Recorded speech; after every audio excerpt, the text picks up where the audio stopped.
Hola oyentes de Radio Sefará, tenemos el gusto de volver a encontrarnos con la periodista Ana Grau. ¿Qué tal, Ana? Hola, muy contenta de estar con vosotros otra vez.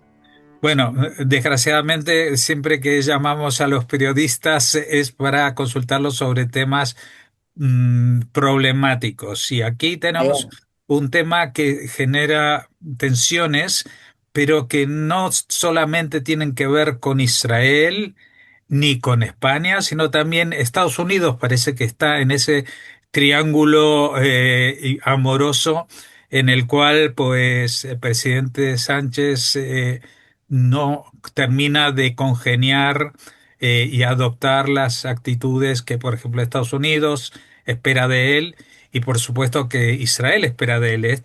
Este último idilio lleva ya varios años en disputa desde que, pues, el presidente Sánchez, en el inicio de la guerra, de la invasión de Hamás desde la Franja de Gaza hacia Israel, pues salió con el reconocimiento del Estado palestino justo en ese momento.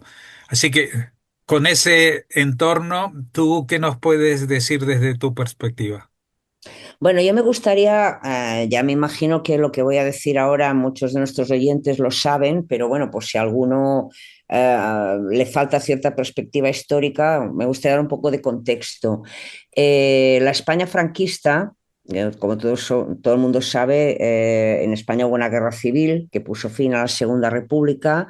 Esta guerra me gustaría recordar que fue el resultado del choque de dos totalitarismos, o sea, el comunismo decidió que la república les sabía poco, entonces decidió hacer un experimento a la soviética y ante eso se alza un golpe militar que tuvo el apoyo explícito de, bueno, pues de la Alemania nazi y de la Italia de Mussolini.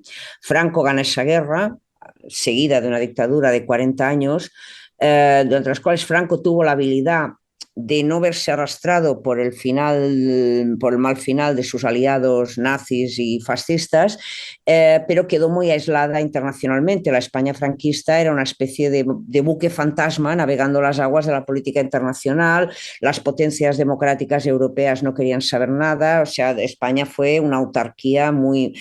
Y el único aliado que tuvo, aparte de cierta connivencia con la Argentina de Perón, fue Estados Unidos, que en el año 50 y pico, 53, creo recordar, firma un tratado de defensa, de ahí ven las famosas bases americanas en Estados Unidos, y a modo de Estados Unidos se convierte en el único puntal que permite pues, que la España franquista no sea un completo apestado internacional.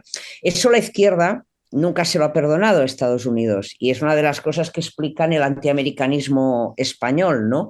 Pero claro, este antiamericanismo de la progresía española o de los progres, porque no es lo mismo progresía que progres, choca un poco con la realidad de un país que lo que anhelaba era normalizarse, integrarse en el bloque occidental, ser aceptado en Europa, en la OTAN, en la Unión Europea, etcétera, etcétera. Entonces, digamos, hay un cierto antiamericanismo de salón, un poco desfasado, como si estuviéramos todavía en los tiempos de Franco y de Nixon, y luego, sobre todo, lo que hay es mucho postureo, porque, a ver, Pedro Sánchez le gusta pensar que se ha erigido en la némesis internacional de Donald Trump, cosa que es como mínimo grotesca. Yo no creo que Donald Trump pierda ni un segundo de sueño por nada que haga, diga o piense Pedro Sánchez. Otra cosa es que le pueda interesar a Donald Trump aprovechar los patinazos de Sánchez para, por ejemplo, replantearse el futuro de las bases americanas en España, que podrían perfectamente cualquier día acabar en Marruecos, que ese sí es un aliado preferente e indiscutible de Estados Unidos, o sobre todo para pegarle un buen meneo a la OTAN. De hecho, hoy precisamente, unas horas antes de que hablemos nosotros aquí, ha trascendido que el Pentágono está estudiando pedir la expulsión de España de la OTAN por su papel en el asunto que estábamos comentando, por no dar apoyo en la guerra contra Irán y por adoptar la actitud que ha adoptado.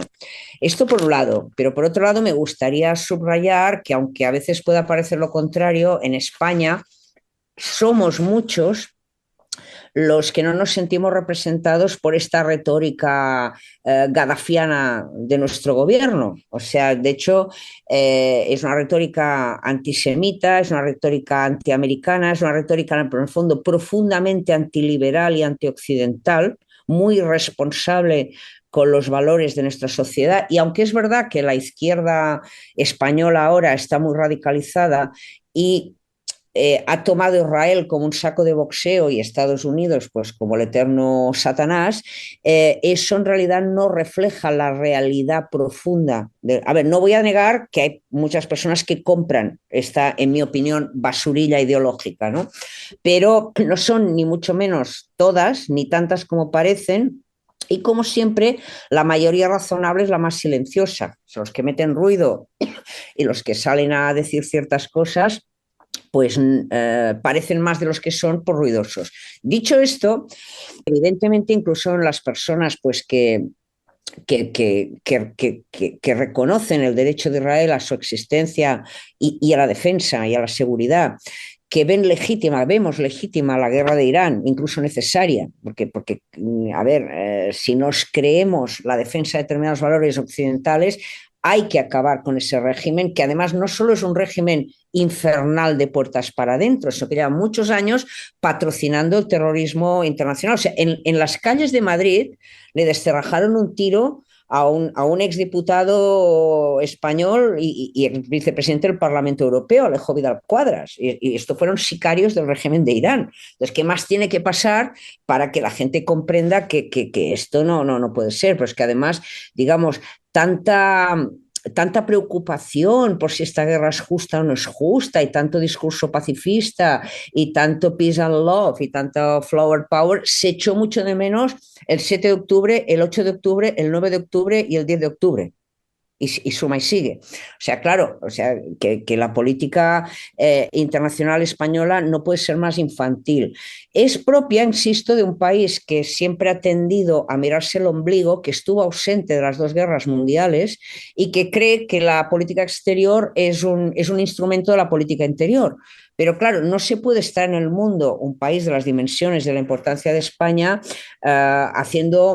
haciendo un poco el payaso, o sea, supeditando la política exterior pues a los devaneos de la política interior, ¿no? Entonces, yo creo que lo que está haciendo el gobierno español no tiene en realidad un gran impacto sobre lo que sucede, porque España, por desgracia, eh, ha desaprovechado casi todas las oportunidades que ha tenido de pintar más en política internacional, de ser un país más determinante, más influyente, más escuchado, pero sí afecta a la imagen de nuestro país, y las consecuencias, digamos, de este discurso las vamos a pagar todos los habitantes de España, y desde luego no solo en lo moral, sino también en lo político y en lo económico. Entonces, bueno, yo creo que esperemos que esto amaine, pero yo quisiera mandar un doble mensaje. Uno, esto no es representativo de la verdadera mayoría, del sentimiento de la mayoría de los españoles, y aunque es más palabrería que acción política real, bueno, pues tiene un impacto. Ahora creo que va a hacer más daño a España que a Israel o a Estados Unidos.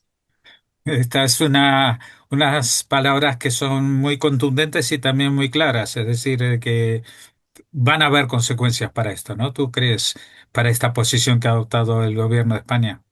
Bueno, las consecuencias están por ver, porque, a ver, la política española, a raíz de lo que comentaba, de este contexto que intentaba dar, en el tema de Estados Unidos, sobre todo, incluso Israel es muy hipócrita. Por ejemplo, a ver, Franco era proárabe.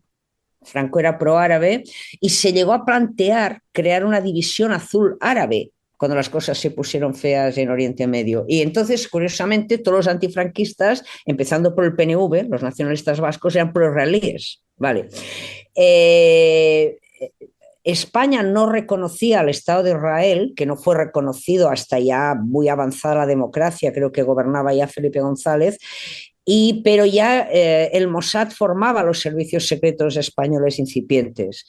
Y en las famosas bases americanas, pues en la Guerra de los 6 días, teóricamente tenían prohibido repostar en España los aviones americanos que iban para allá, pero todo el mundo sabía que nadie iba a comprobar si repostaban, que era un puro postureo de cara. Entonces, hay una tradición de hacer una cosa y decir la otra, y durante mucho tiempo esto en Estados Unidos lo han dejado pasar. O sea, sabían que era palabrería, que era postureo, que no tenía mayor impacto, también dada, digo, la lamentable diminutización o minorización de la importancia de España en el escenario internacional, pero la novedad de Donald Trump es que Donald Trump ha decidido tomarse al pie de la letra estas afirmaciones, probablemente por su agenda propia, porque él le interesa poner firmes a los socios de la OTAN, él quiere una redefinición de la OTAN y bueno, igual que Sánchez utiliza todo este asunto para sus fines electorales internos, yo creo que Donald Trump utiliza este enfrentamiento con Sánchez para mandar un mensaje a los socios serios y sí relevantes de la OTAN. Es decir, cuidado, que se acabó lo que se daba, se acabó lo de poner la mano para que los americanos me solucionen la cosa, luego morder la mano que te da de comer o que te da de defender o que te da seguridad, ¿no? Claro, los políticos españoles se pueden ver ante el reto de hacerse responsables de lo que dicen, de lo que no dicen, de lo que hacen y de lo que no hacen, porque estaban muy mal criados, muy acostumbrados a decir una cosa, hacer la otra y nunca pasaba nada, nunca pasaba nada. Bueno, pues ahora podría pasar. ¿Y tú crees que si hay un gobierno, después de las elecciones, un gobierno de otro signo, pues se va a recuperar los vínculos con Israel y con Estados Unidos? A ver, yo creo que sí, y es más, incluso creo que esos vínculos ahora mismo no están tan deteriorados como parece, porque insisto, aquí se lleva mucho decir una cosa y hacer la otra, y en los peores momentos de antiamericanismo y antisemitismo de nuestros amados líderes, siempre ha habido una interlocución a nivel militar, a nivel de inteligencia, y esos vínculos normalmente han demostrado ser más resilientes que los políticos o han ido por un camino distinto al de la política. O sea, el político que diga lo que le dé la gana, como el ejemplo este, es decir, el gobierno español de Franco podía decir que las bases no se podían usar para mandar apoyo a Israel, pero todo el mundo sabía que se iban a usar y que no lo iban a comprobar. Esta práctica, por cierto, se mantuvo con el mismísimo Zapatero y, y en condiciones incluso más criticables, o sea, vuelos negros de la CIA, aquello con detenidos ilegales a bordo, de estos que se perdían en misteriosos agujeros del mundo, entraban en el espacio aéreo español como Pedro por su casa sin que nadie comprobara nada, mientras Zapatero iba rajando de que los americanos eran el demonio y de que España no lo podía permitir. Pero bueno, yo creo que esos vínculos, los vínculos fácticos, militares, de inteligencia, comerciales, son más fuertes de lo que parece. De hecho, al gobierno actual ya le han pillado varias veces en un renuncio, o sea, diciendo no se puede comerciar con Israel. Y luego ves que el mismo gobierno ha comerciado, ha comprado, ha vendido. Pero sí, hombre, evidentemente cualquier otro gobierno pues seguramente adoptará una posición más sensata. El problema, insisto, el daño ya está hecho, no tanto creo en la relación con nuestros socios, aunque está por ver, porque Donald Trump se ha hartado de aguantar estas cosas, como en la opinión pública española. O sea, a ver, yo digo que esta posición del gobierno no representa a la mayoría, pero sin duda sí representa a un número importante de españoles que se consideran de izquierdas, incluso de extrema izquierda, y que, claro, eso significa ser anti-Trump, anti-Israel, pro-iraní si hace falta, o sea, cualquier cosa menos pro-israelí. Y bueno, claro, a esta gente si esa irresponsabilidad, esa inconsciencia se le da alas desde las instituciones en vez de explicarles que esto pues es una que no puede ser, pues claro, se crecen. Entonces yo creo que habrá que reeducar profundamente a la ciudadanía, no ya en creer una cosa o la otra, porque la opinión es libre, sino en confrontar hechos, en confrontar realidades, porque tú para opinar seriamente sobre un tema tienes que conocer la realidad, no basarte en mentiras, infundios o leyendas urbanas. Bueno, esto también aquí va una advertencia, como mencionabas, para los medios de comunicación y su desvío de su tarea o su, Claro, digamos, su misión principal, ¿no? Que es la de eh, informar. informar y también, pues, criticar, incluso a gente que supuestamente son de la misma ideología, pero que eh, en en su ejecución pues se desvían a veces de los caminos que establecieron como correctos. Te Mira, agradecemos. Jorge, me Sí, gustaría decir una cosa y es que evidentemente, dada la contundencia con que me estoy expresando, puede parecer que yo pienso que Israel nunca se equivoca, nunca hace nada mal, que Donald Trump es Dios. Tampoco es eso. O sea, yo puedo tener mis críticas. Mira, ayer mismo entrevisté a un escritor israelí, Tamar Orlev, el autor de Bandido, una novela, por cierto, fabulosa que recomiendo, y él, que evidentemente es israelí, ama su país, aunque ahora reside en Alemania, pues tiene críticas a algunas cosas, críticas legítimas a algunas cosas de su gobierno. Pero a mí lo que me fastidia es que todos los que estamos en el que yo considero sí el lado correcto de la historia, no el que dicen ellos, todos somos los que matizamos, los que nos explicamos, los que damos argumentos. En cambio, lo que tienes enfrente no acepta ninguna crítica, ninguna autocrítica. Yo conozco a un periodista muy importante en España, no le diré su nombre para no perjudicarle, que informa desde Israel, que conoce muy bien la realidad israelí, y él me dice, me lo ha dicho a mí, yo para que no me impidan seguir publicando, tengo que templar un poco de gaitas, o sea, tengo que eh, justificar muchísimo, no decir lo que realmente pienso, porque si no ya mis crónicas desaparecerían y en vez de mí vendría un ayatola periodístico, ¿no? Entonces, hombre, a mí me gustaría que si a uno se nos exige sentido crítico, ecuanimidad, independencia, se les exija también a los otros, que ya va siendo hora. pues muchas gracias, Ana Grau, por habernos atendido. Como siempre, muchas gracias.